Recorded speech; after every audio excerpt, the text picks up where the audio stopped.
to Stepping with Steph, whether it's morning, evening, or afternoon when you're finally watching this, but most importantly, thank you for coming back.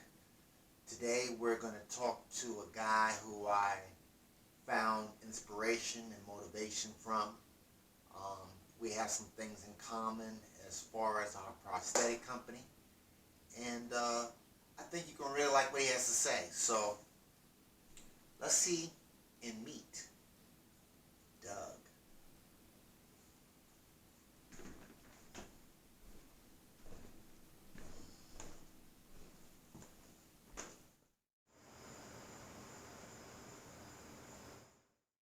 Hi, I'm Doug Lee. I'm a 68-year-old. I'm a diabetic, and I'm a bilateral BKA, which is a below-the-knee amputee. My right leg I first lost 10 years ago. My left leg was in about 3 years ago.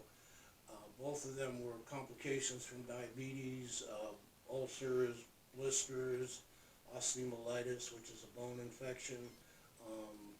I worked on my feet all the time as a chef, so I had a lot of sores and things that had to be addressed. After many years of amputations as far as my toes and bones and everything, I finally had to lose my legs. Oh, I know what I want to ask before we go outside. How did you pick Limb Bionics? You ready? Yeah. I picked Limb Bionics because Marco happened to come into the owner of Limb Bionics came into my hospital room at Wake Med Rehab. Really liked him. I had another company before that.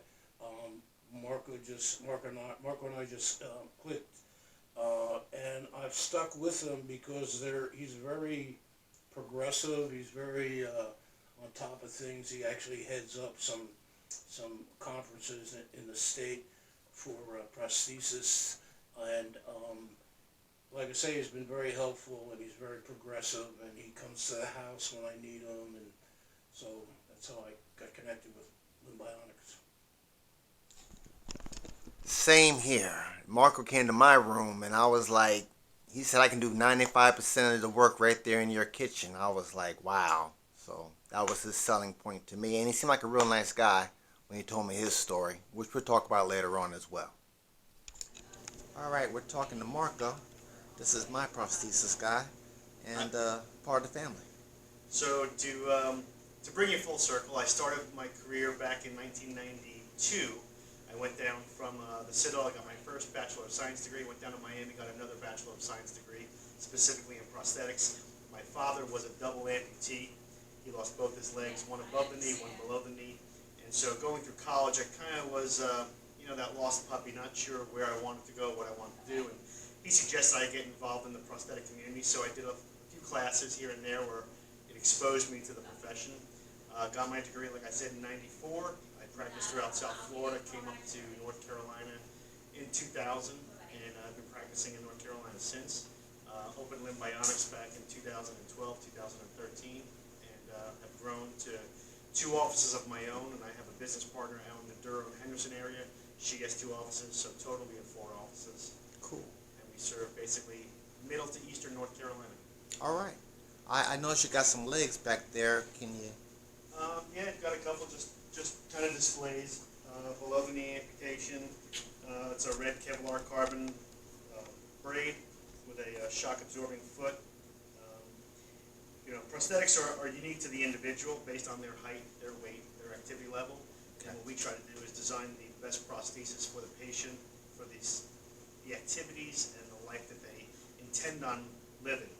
We don't design a prosthesis for someone who thinks they can achieve something. We want to give them immediate success. So we try to give them the prosthesis that will give them the immediate successes so that they can continue on that journey to get better and better and better and work their way up to something like this one day. But not everyone gets something like this. Okay.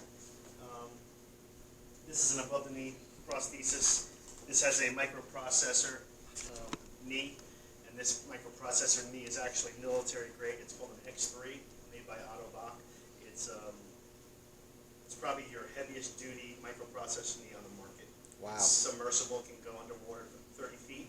Wow. And yet it still has a computer microprocessor that regulates the speed at which the knee moves. Okay. So it's just automatically engaged as you're walking, you're saying? Yeah, Or? we program that knee so that Okay. it maintains a certain level of speed Okay. based on how the person is inputting load, Okay. stride, Gotcha. things like that. Pretty cool. Well, thank you, Mark. I appreciate your time. I know you're a busy, man. We got someone else waiting for you next. And we'll talk with you again. Sounds good. All right. So, Doug, being amputee as long as you have, what do you find to get yourself stepping out there? Well, I've always been interested in woodworking, but I've never really got into it full time until about when I first lost my first leg. I'm a poet. I write a lot of poetry. I'm a chef and I'm a gardener.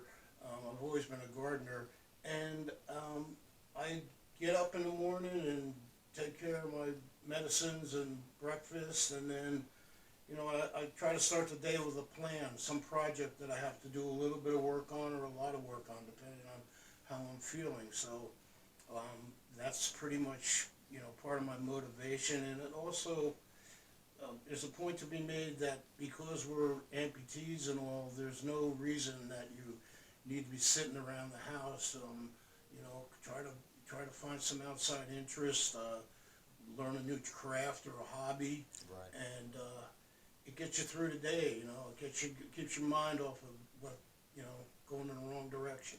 That's so true. Yeah. That's so true. Let's take a look at some of the stuff that you have put together. Okay. Yeah. So, Doug, show me what you've been building, man. Well, this is my first major project. I've done a lot of bookcases. In the wintertime, over the past several years, I've been building music boxes and mantle clocks. Okay. I do it in my dining room, which makes a dusty mess.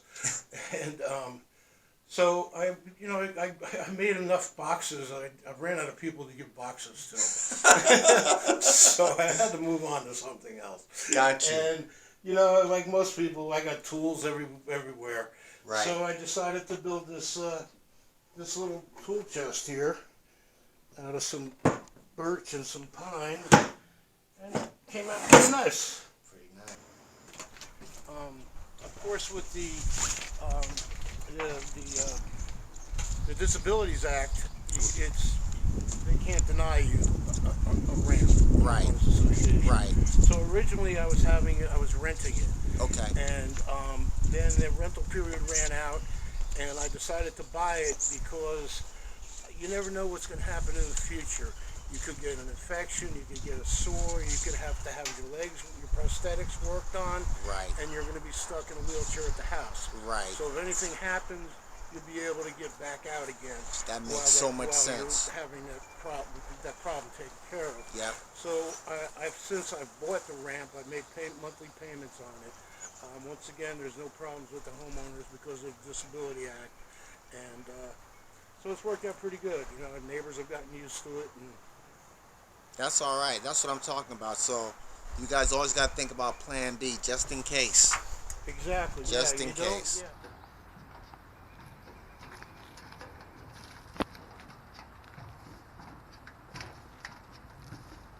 See me take a spin on my scooter. All right. So I guess my first question to you is, you've done so much, but what do you feel are your biggest obstacles that you had to adjust to? Well, originally, of course, being in a wheelchair, when you first get home, there's an issue about access through your doorways. Right. I had to have my bathroom remodeled and the doorway into my bathroom Okay. wide. That was one particular thing. Basically, steps can be, without a railing, can be quite difficult. Okay.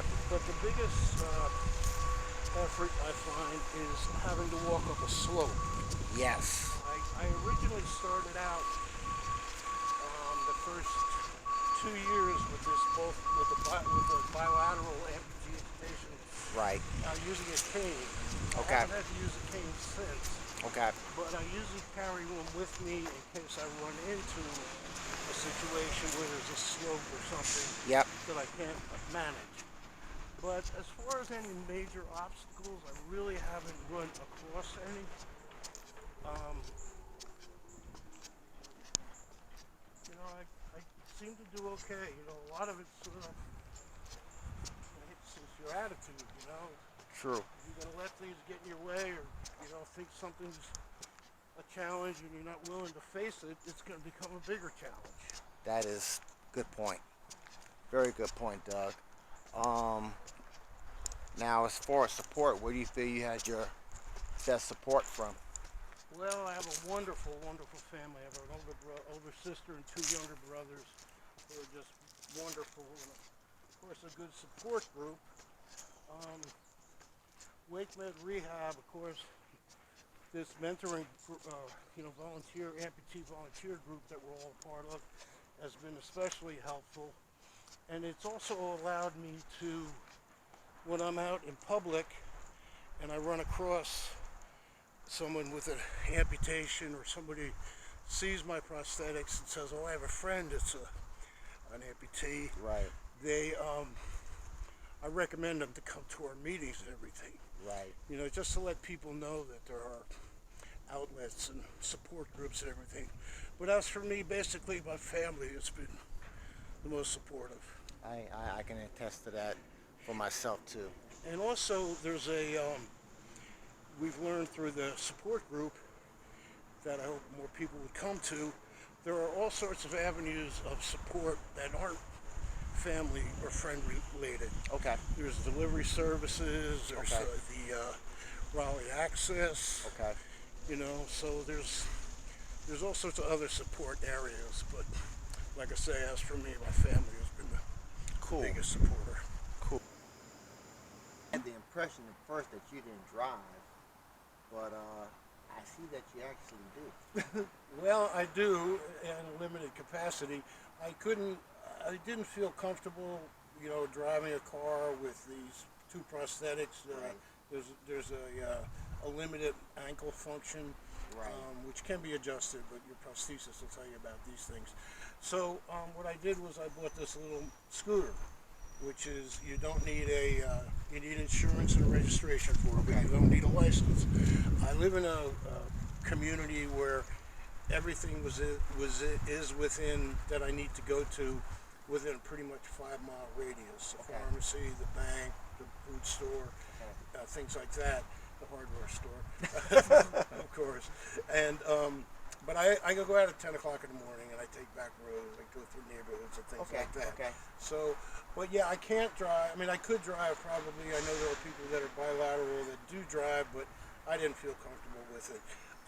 And also, like Albert mentioned, when I go to these meetings at Wake Med, our support group, I use a company, Raleigh Access it's called, which is a city-sponsored transportation service, cab service. The city contracts out to private cab companies like Cardinal or Wild Horse, and you apply with the city to Raleigh Access. You have an interview, and if you're disabled or elderly or unable to do your own food shopping or doctor's offices, even if you wanted to go visit a friend. Okay. If I wanted to come visit you, I could call Raleigh Access. They give you a pass, which is like a bus ticket. Okay. It's $2.50 each way you go. That's how I get back and forth to the meetings. So it's a very good service. That was the guy who came in that time to support group one time. Exactly. He was talking about all that. Go Raleigh. And Right, he was talking right. about the bus service mostly, and I tried to interject where That's the fine. I cab remember that. service was I remember available. So yes, Go Raleigh Access. It's a cab service. Like I say, it'll take you any appointment. You schedule 24 hours ahead of time, and it's great. Yeah. That's all right. So what I can't get around on my scooter with, and I don't want to bother somebody taking me out Right. someplace else, I just call them. Okay. Thanks once again, Doug. Appreciate you, man. Good to see you. See you tomorrow. All right. Yeah, definitely see you tomorrow. All right, wasn't that good? I thank you, Doug. I do appreciate you. And I thank all my subscribers that have subscribed to my channel. And for those who haven't, this is your time right now to press that button. But more importantly, hopefully that what I'm telling you and what others that I will interview as well will tell you, you got to keep moving. You have to have your mindset right, and you have to take those steps, you know, those goals, those little achievements that you can take one day at a time. And life does continue, because life is not over. All right? Have a good one. Cue the music.